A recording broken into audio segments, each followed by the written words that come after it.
Okay, so then let me start. This is a joint paper with Shuo Liu, who was a PhD student in Zurich, and he's now at Peking University. As I told some of you before, both of us work in microtheory, and this is a paper about happiness surveys and econometric identification issues. So I have to apologize upfront. It's quite possible that I actually don't really understand what I'm talking about. So, but let me give it a try. I guess I don't have to convince you that surveys are an important tool in economics. They have been used for quite a while to elicit, subjective well-being, happiness, more recently also to elicit preferences. Many of these surveys generate ordinal data, and then one of the common approaches is to use an ordered response model. So you assume there's a latent variable, say happiness, and that generates the responses, the ordinal responses through reporting thresholds. Then you make an assumption about the distribution of this latent variable, say it's normal in an ordered probit model, and then you can estimate that model and essentially estimate the effect of observables. You compare groups according to, say, how happy they are. Now, there was a recent paper in the JPE by Bond and Lang who have argued that the results of those models are strongly driven by the distributional assumption in these models. Okay, and the basic argument is quite simple. Suppose you compare two groups, say the poor and the rich, and you have a binary survey where you can just answer happy or unhappy. And suppose you get that 70% of the rich say they are happy and only 60% of the poor say that they are happy. So with a conventional model, you would conclude that the rich are happier than the poor. And actually, even in a first order stochastic dominance sense, that would be, with a kind of the conventional ordered probit assumptions. But of course, these are effectively assumptions, because what we cannot observe is the distribution of happiness within a response category. It could well be, in principle, that these 60% of the poor who report to be happy, it could be that they are extremely happy, okay? Much happier than those 70% of the rich. Okay? And therefore, we can actually not really conclude from the data that there's a first order stochastic dominance ranking, and it could even be the case that the poor are on average happier than the rich. And I think in this paper by Bond and Lang, they argue that the conventional distributions do not have to be skewed very much to reverse some of the common results. Okay. So what we do here is we propose that it may be a solution to use survey response time data to solve this identification problem. And I think the basic idea is quite simple. I'll give you an illustration. Suppose that I have a binary survey where you can either respond to be happy or unhappy. And suppose you answer this survey at a moment where you are really, really happy. Okay? So then you will respond most likely in the happy category. And most likely this will be a quick response. You'll find it easy to answer like this. Now suppose I'll ask you this when you're just moderately happy. Okay? You may still end up responding to be happy. That's possible. But it seems plausible that you may have to think a bit longer in that case, okay? Because the decision is a bit more difficult for you. And a similar argument you can make for unhappy subjects. So if you believe this relation, then actually it turns out that the response time data contain information about the distribution of this latent happiness variable within a response category. Okay? And that is exactly the type of information that you would need to respond to this Bond and Lang critique. Okay? Now you can actually, instead of arguing which of the distributional assumptions make sense and which do not make sense, you can actually, in some sense, start to check that in the data. Okay? And that's the goal of this project. So what I've described to you has been called the chronometric function in psychophysics. So there's a huge body of evidence showing that subjects always respond faster when the stimulus in a given decision problem is further away from some indecision threshold. Okay? And so I don't have time to talk about all these papers here, but for instance, the earliest or one of the earliest was Kellogg, who has shown that if you ask people which of two lights is brighter, and then you can kind of increase the stimulus by increasing the difference in brightness between these two lights, and you'll see that they respond faster if you increase the difference and if you actually make the two lights more and more similar to each other. So you kind of move people more towards their indecision threshold, then people will need longer to respond to this. And more recently, people have also found this effect in applications where the stimulus is not objective, but it's actually something like a subjective preference. So there's by now quite a few papers showing that if you say a binary decision task, you increase the strength of preference between two options. Okay? You move people further away from being indifferent, then actually their responses become faster. Okay, so this has been shown in a range of different applications. And this is something that we're going to try to translate now into an ordered response framework. So that was my introduction. Then I'll talk a bit about the theory and very briefly at the end about this little empirical application that we've tried to do with the theoretical developments. So consider a very simple model. That's actually the one that Bond and Lang look at. Suppose you compare two groups of people, A and B, maybe the rich and the poor. And there's a continuous distribution of happiness in each of those groups. So the G is the cumulative distribution function. And then you have a survey with n+1 ordered categories, 0 being kind of the most unhappy category and n being the most happy category. Then the typical assumption is that there are reporting thresholds. And then with this model, this data generating process, you can easily determine the fraction among those people in group J who respond in category I. How many are there? Well, you just look at the mass of people you find in between those corresponding reporting thresholds. Okay, that's how the data is being generated. Now, suppose you're given data. So a profile of responses from group A, distribution over all those categories, and group B. And now you could ask about identification. So we say that group, and this is again Bond and Lang, a group A is identified to be rank order happier than group B if actually there is a first order stochastic dominance ranking in the happiness distribution between those two groups. And now for all combinations of distributions and reporting thresholds that could have generated that data. Okay? In that case, you have really learned without distributional assumption that there is a first order stochastic dominance ranking. That's a strong requirement, but then if you assume happiness is follows a normal distribution with equal variances between two groups, then you are assuming first order stochastic dominance. You could work with a slightly weaker requirement on average identification. So there you insist only that the average happiness is larger in group A than in group B, but again for all distributions and reporting thresholds that could have generated that data. And here's essentially the impossibility result, which is not originally due to Bond and Lang, but they talk about that a lot. Given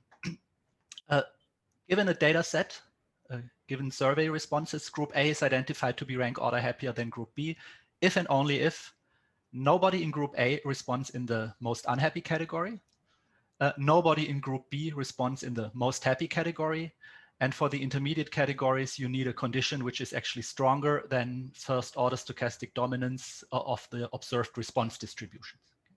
And these are obviously super strong requirements which are essentially never satisfied in real world data. What we have shown is that actually in this context here, on average, identification doesn't help. It's not really weaker.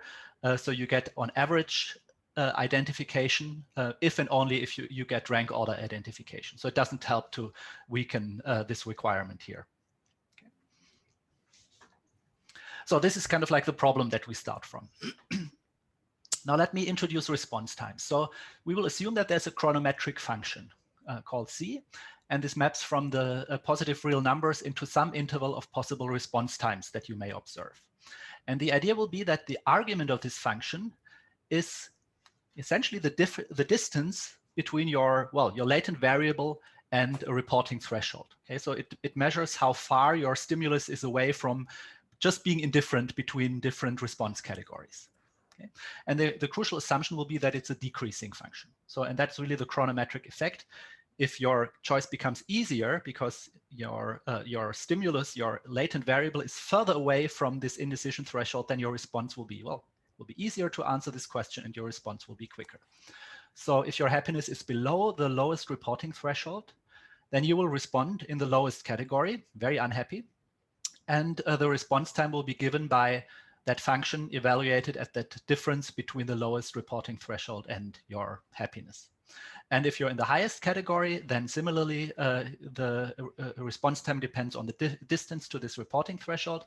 For the intermediate categories, for now, we assume that the response time is determined by the distance to the closest reporting thresholds. And I'll say more about that. So here's a picture how it would look like if you have two reporting thresholds. The response times would be a bit like this. If you become super, super, super happy, then you would respond faster and faster. In the intermediate response category, you would have something like this U-shaped thing here.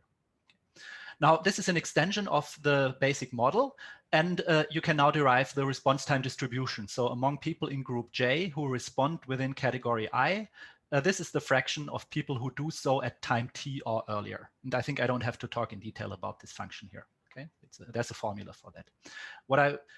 That's the extended model.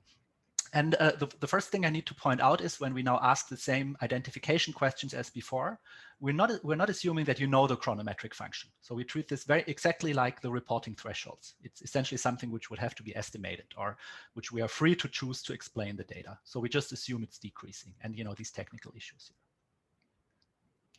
Now, in case you worry about kind of individual heterogeneity, our results are quite robust to generalization. So for instance, you can assume essentially an arbitrary U-shaped functional form in those intermediate categories. It doesn't have to look like this. Anything which is somehow U-shaped gives you the same result. You can introduce individual heterogeneity in response times, provided that this is independent of happiness. Okay? That is not a problem. For some of the results, you can actually make the chronometric function category specific. That means there could be a correlation with absolute happiness levels. Like this function, this arm of the function may look different than that arm of the function. It could be that unhappy people are slower responding as long as within this category, this monotonicity is not lost. And finally, for one result, you can allow arbitrary group-specific chronometric functions. So the rich may have completely different chronometric effects than the poor.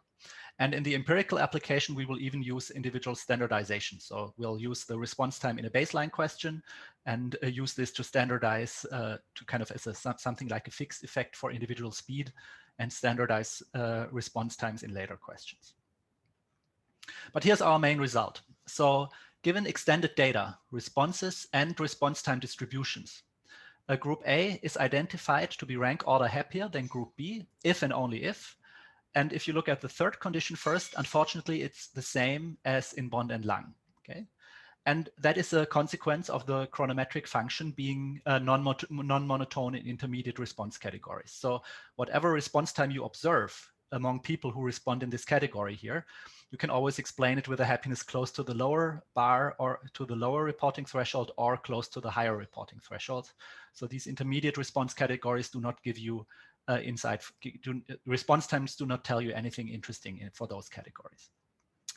But the condition for the extreme categories is very different. So instead of saying that there cannot be any responses in group A in the lowest category, this requirement is essentially saying that the fraction of people in group A who say that they're really unhappy must be smaller than the corresponding fraction in group B. Okay, so the difference must be negative. But so far that sounds like a conventional condition in a conventional ordered response model. However, we have to check this conditional on all response times. So it must be true that if you look at only responses that took place at time t or earlier, the fraction among those in group A who respond in the lowest category must be smaller than the fraction in group B who respond in that category. Again, before time t, and this we have to check for all times t. And in the other extreme category, we have that the fraction of people in group A who respond to be very happy must be higher than the fraction of people in group B who respond to be very happy, but again, conditional on each response time. And really that's the idea of that's the basic idea here. If you tell a story and say, well, the rich say that they are happier than the poor, just as an example. But actually that's not true, because those poor people who say that they are happy, they are extremely happy, and that destroys all these conventional effects. Then based on the chronometric function, you should observe those poor people who respond to be happy, they should respond really fast because they are so extremely happy. And this is essentially what this condition is ruling out. Okay, that condition and these two conditions try to rule out that indeed these happiness distributions are so funny and skewed that the conventional results do not hold. Now it turns out that the on average identification notion is indeed weaker here. So instead of requiring that this condition is smaller than 0 and this is larger than 0, you only need to require that the first is smaller than the second. Okay, so here it's even fine if there are some fast unhappy responses in group A, if this is compensated by maybe even more and even faster very happy responses in group A. Okay, so that is the difference between these two notions. So let me then briefly, so these were the kind of the main results. We have a couple of more results in the paper, but let me briefly show what we did in a very simple empirical application. We did a short survey on mTurk, 4,000 participants. We asked 5 socio-demographic questions: gender, age, education, marital status, and kids in household, whether there are any. And then we had 7 substantive questions, for instance, the overall life happiness question of the general social survey, and we asked about social satisfaction with their social life and job satisfaction. Then we had a question about trust and about political attitude from liberal to conservative. And then we actually had 2 questions from the one about patients and one about risk attitudes from the Falk et al. Global Preference Survey. We had 2 versions of the survey. In one, we had 2 answer categories for each of those questions. So there we deviated from how this is, for instance, done in the GSS. And one had 3 answer categories.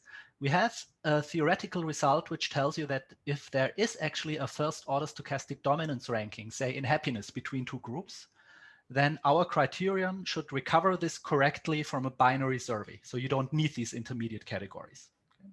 That's a result we have, so we wanted to check this. At the same time, we've shown that for average identification, you may need more than 2 categories. So we wanted to contrast this with a survey that has more than just 2 answer categories. So this is how it looked like, taken all together. How would you say things are these days? And then people in this version respond whether they are rather happy or rather unhappy. And then they submit the answer.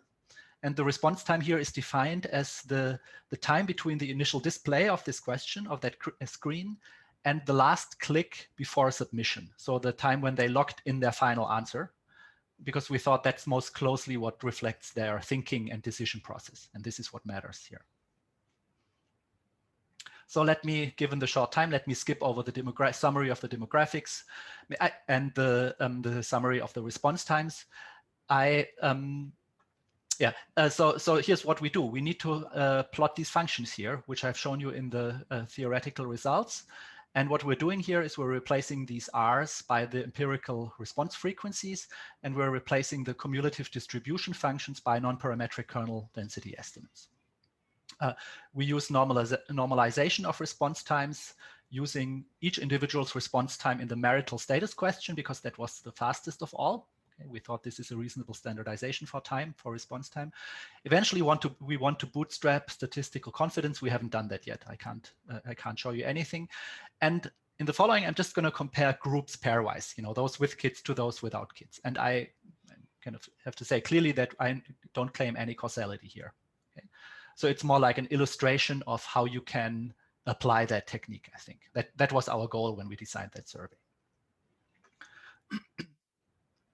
So here's a first example. Compare the group of people who have kids living in their household and the group of people who have no kids living in their household. And this is for my binary survey. It turns out that among the people who have kids, 80% responded that they are happy, 20% responded that they are not happy. The people who do not have kids in the household, it's only 68% of people who respond to be happy. So here you would conclude with conventional distributional assumptions that the people who have kids are happier than those who do not have kids. Again, this is not a causal interpretation. We have to control for many other things to turn this into a causal explanation. So let us check whether this is actually identified. And what we have to do is we have to plot these 2 functions.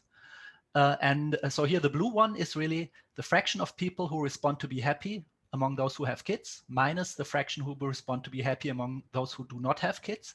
But here on the axis, you see the time, you see response time.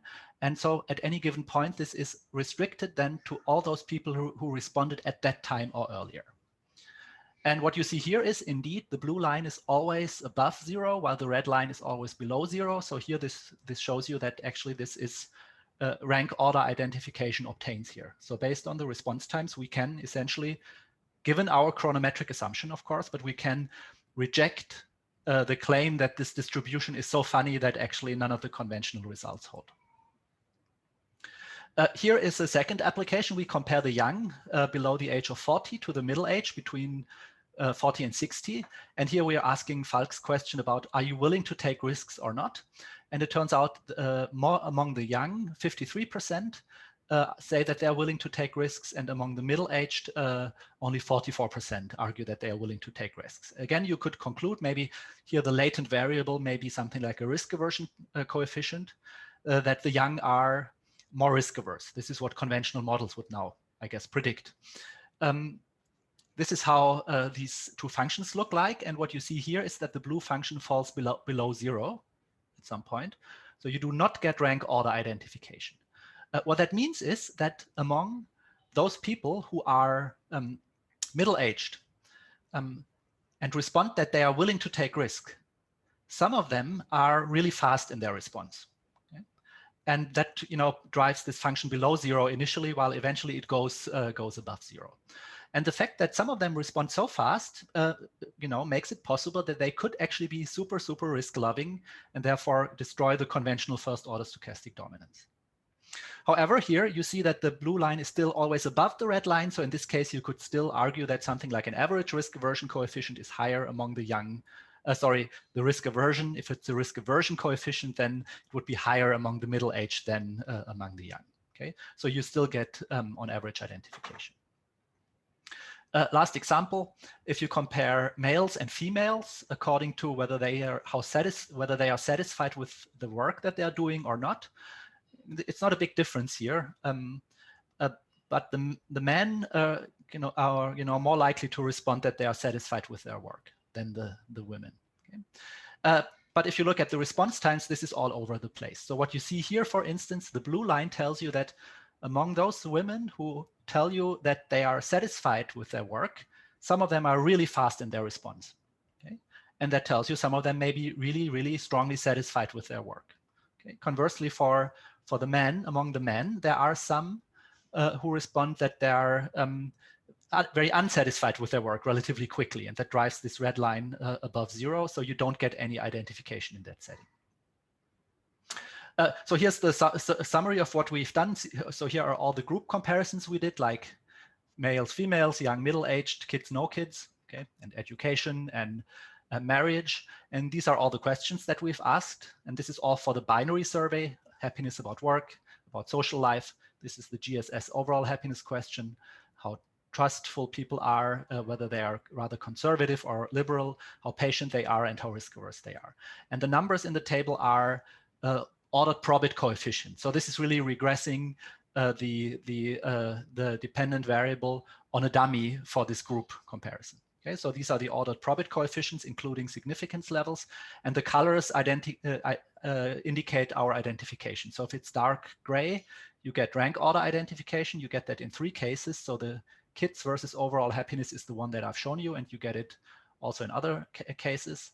And the light gray is where you still get on average identification. And the white ones are where you don't get any identification at all. And I think what, we could spend probably more time on that table, but an interesting finding is that in particular for this overall happiness question, it looks pretty good to me, okay? You get identification actually in 4 out of 6 cases. Okay? So I would take this as evidence that showing actually happiness maybe tends to follow distributions for which the conventional models are fine. Okay, so all these arguments about skewed distributions do not seem to have a lot of bite if I look at response times in this overall happiness question. This looks very different when you look at how conservative or liberal people are, so you don't get any identification at all here.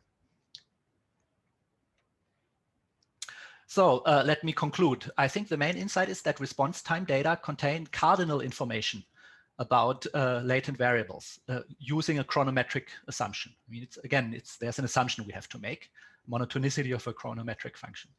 But then this is the information that you need to you can use to solve certain identification problems. And identification is actually often possible in a binary survey. So we have a theoretical result about that. And it's also confirmed in the data. We get the table I've shown you is for a binary survey. If I had shown you the same for the version with 3 answer categories, we would never get identification in that. Okay. So that's maybe also an argument for thinking more about doing simple binary surveys, but then looking at response time data instead of just the response data. How could you apply that? I mean, response time data is quite often easy to collect. If you do an online survey, it comes for free. Okay. It's of course not available if you do or not easily available if you do a phone survey on the phone or on paper. But you may, if possible, collect that data and then use it directly, maybe to confirm that your main results are really not driven by arbitrary distributional assumptions. Another thing you could do, and maybe what we did is a bit along those lines, you could just do auxiliary studies. If you don't want to deal with response time data in your conventional daily work, you could think of having auxiliary studies which in general verify that maybe happiness follows distributions which are fine, so conventional models can be validated maybe in auxiliary studies, and then you can just use them without worrying about the Bond and Lang critique. There are several things we want to do. We think about bootstrapping. We have some ideas about how to solve this issue with the strong condition for intermediate categories that we still have. So we thought about having maybe binary follow-up questions whenever your baseline survey has more than 2 categories. And we can show that this can also be, then you may get much more identification, again, using response times. Finally, I think it's an open question how something like this could be integrated in more conventional regression analysis, where in a sense you make arbitrarily fine group comparisons instead of just these big group comparisons that we've been doing. So I think there's still a lot of work that could be done here. Thanks. That's all I had to say.